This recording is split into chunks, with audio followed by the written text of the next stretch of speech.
बूढ़ी गौ माता ने दी ऐसी सीख, जो भी किसी मुसीबत में है वो अंत तक अवश्य देखें।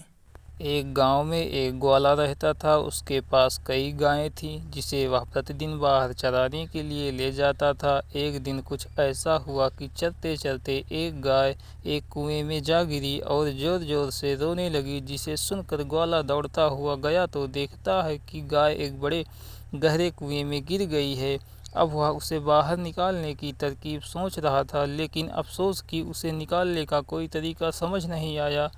तो अंततः उसने गाय को, जो कि बूढ़ी हो चुकी थी, उसी कुएं में दफन करने का निर्णय किया। वह अपने साथियों को बुलाता है और फावड़ा लेकर सब उसमें मिट्टी डालने लगे। ये सब देखकर गैया और जोर से रोने लगी। जब कोई नहीं रुका तो फिर वह शांत हो गई। कुछ देर बाद वह एक ग्वाला कुएं में झांकता है तो वह आश्चर्य में पड़ जाता है। वह देखता है कि जैसे जैसे मिट्टी डालते हैं, वैसे ही वह इधर उधर घूमकर मिट्टी को नीचे गिरा देती है और वह उसके ऊपर आ जाती है। देखते ही देखते वह कुएं के किनारे पर आ गई और छलांग लगाकर उससे निकली और घर की तरफ भाग गई, जिसे देखकर सभी ग्वाले आश्चर्यचकित रह गए।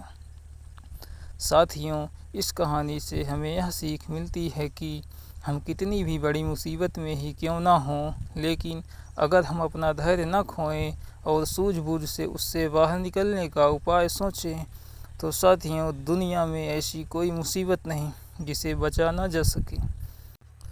ईश्वर हमें मुसीबत नहीं देता, बल्कि वह हमें इससे बाहर निकलने का मार्ग दिखाता है। जिस प्रकार एक बूढ़ी गौ माता ने अपना धैर्य नहीं खोया और मौत के मुंह से भी बाहर निकल आई, उसी प्रकार हम भी धैर्य में रहकर प्रत्येक मुसीबत से बाहर आ सकते हैं। साथियों, कहानी अच्छी लगी हो तो वीडियो को लाइक शेयर करके चैनल को सब्सक्राइब अवश्य करिएगा। Thanks for watching.